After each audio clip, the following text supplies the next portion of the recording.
This is the story of Sleeping Bunny, retold by Emily Snowell Keller, paintings by Pamela Sillen Palmer.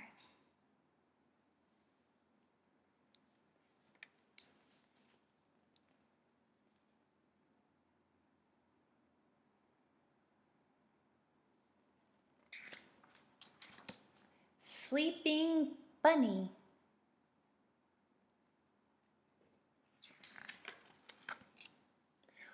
Once upon a time, there lived a kindly rabbit king and his queen. Only one thing was missing from their perfect lives: a baby bunny, which was highly unusual in their family. One autumn day in the castle gardens, the queen burst into tears. "If only I had my own baby bunny to love, I would be the happiest queen in the world." In a twinkling, a smartly dressed frog appeared before her. "Your wish shall be granted," he proclaimed. "A daughter will be born to you before the year is over."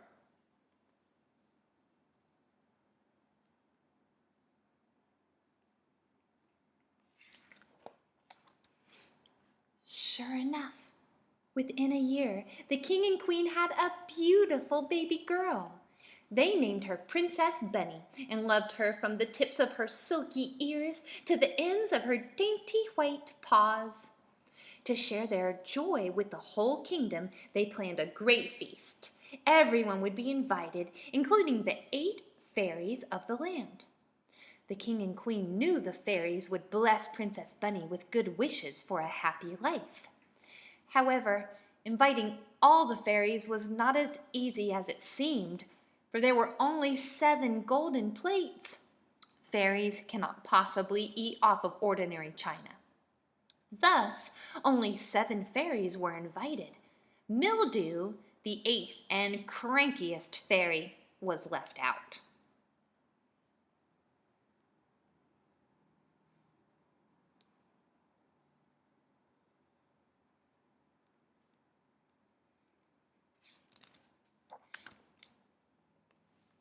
The celebration was joyful. Each guest gave Princess Bunny a special present. Then the fairies bestowed their magic gifts. Sunflower, warmth. Mustard seed, spirit. Cornflower, common sense. Acorn, strength. Poppy, humor. Foxglove, kindness. Primrose,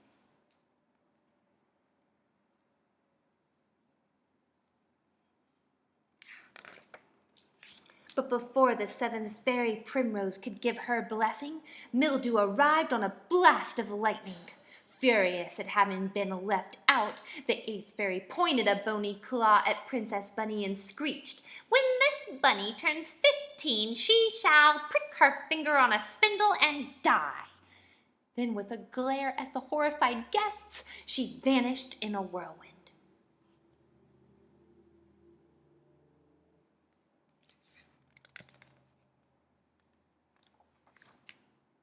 The king and queen gathered Princess Bunny up in their arms. As they wept, the fairy Primrose floated forward. "Please don't cry," she said. "I have yet to give Bunny my gift. I cannot undo Mildew's spell, but I can alter it.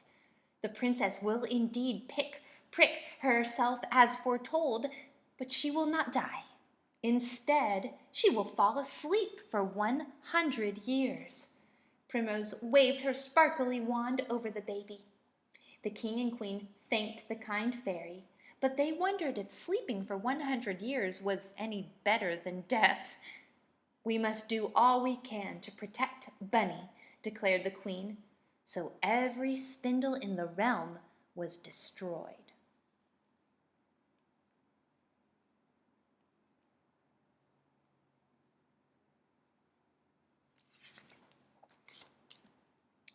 Time passed, and as the princess grew, the fairy's blessings were realized. She was smart, strong, warm, witty, and naturally beautiful. Her kindness and generosity made her the land's most beloved rabbit.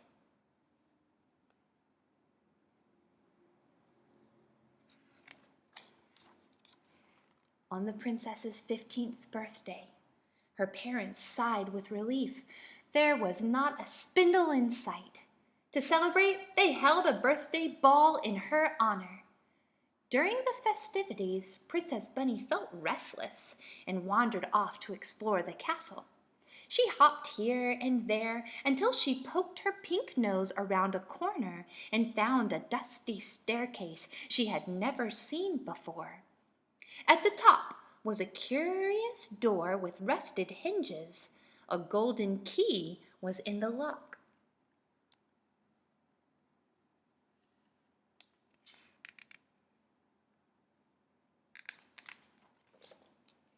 The key turned easily. The door opened. Inside was a tiny room filled with piles of unspun wool and spools of colored thread. A strange old rat was working busily at her spinning wheel. "Excuse me," Princess Bunny said shyly. "What are you doing?" "I'm spinning thread from wool, Princess." The old rat grinned, showing her pointy teeth. "Would you like to try?" Bunny was entranced by the whirling wheel and the rainbow-colored thread. "Oh, yes, please," she said, "if you don't mind."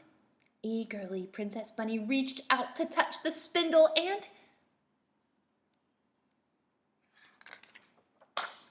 she pricked her paw. With a sigh, Princess Bunny collapsed onto a pile of wool in a deep, deep sleep.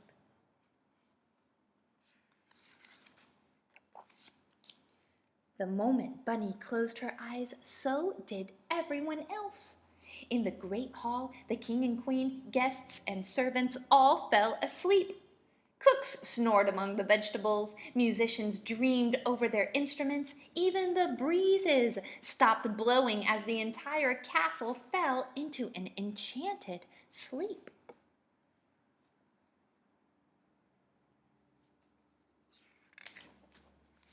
The years passed. An enormous hedge of thorns grew up around the castle, so high and thick that in time it covered even the tallest towers. The legend of the beautiful princess who lay sleeping within its hidden halls was passed on for generations throughout the land. Everyone referred to her as the Sleeping Bunny.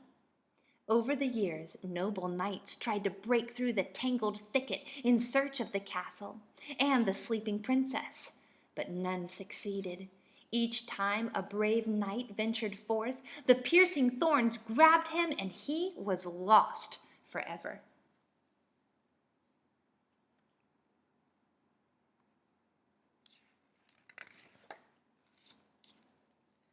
One day, a young rabbit prince was seeking adventure when he came across an elderly peasant.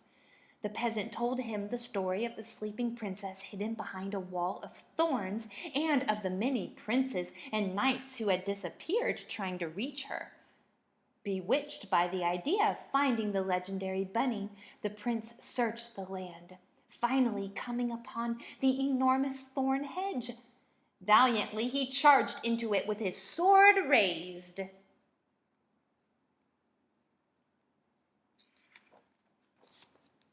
But lo and behold, the thorns parted before him. As luck would have it, exactly 100 years had passed since Bunny's enchantment. The prince bounded, heart pounding through the open hedge and into the castle. There he discovered everyone still alive, yet sound asleep.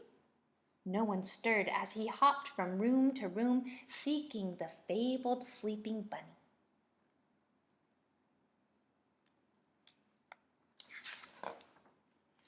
At last, he came upon the same winding staircase Bunny had climbed so long ago. He pushed open the door to the top, and there, dreaming peacefully, lay the most beautiful creature he had ever beheld. The adoring prince knelt and kissed her soft, furry cheek.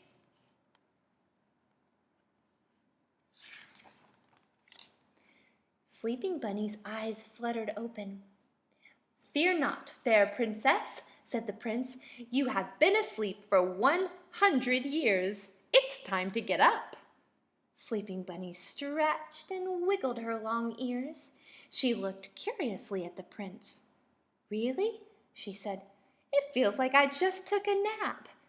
"Come, I will show you," said the prince. Together they hopped down the stairs. Everything was as before.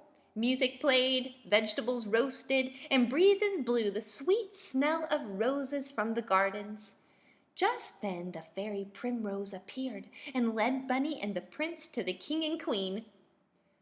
"Mildew's curse came true," Primrose announced, "but instead of putting just Bunny to sleep for 100 years, I put everyone to sleep so you could all wake up together."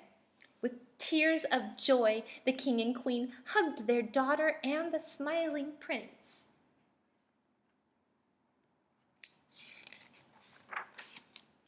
And so, the king and queen ruled once more over their kingdom. Princess Bunny and her prince grew to truly love each other and eventually decided to marry. A jolly feast was held in honor of their wedding. This time, all the fairies were invited. Even so, when old Mildew flew in, a chill descended as she pointed her claw at the bride. "You must never make the same mistake as your parents," she cackled gleefully. With that, a magnificent set of 8 golden plates appeared at Bunny's feet. Thus it was that everyone lived happily ever after.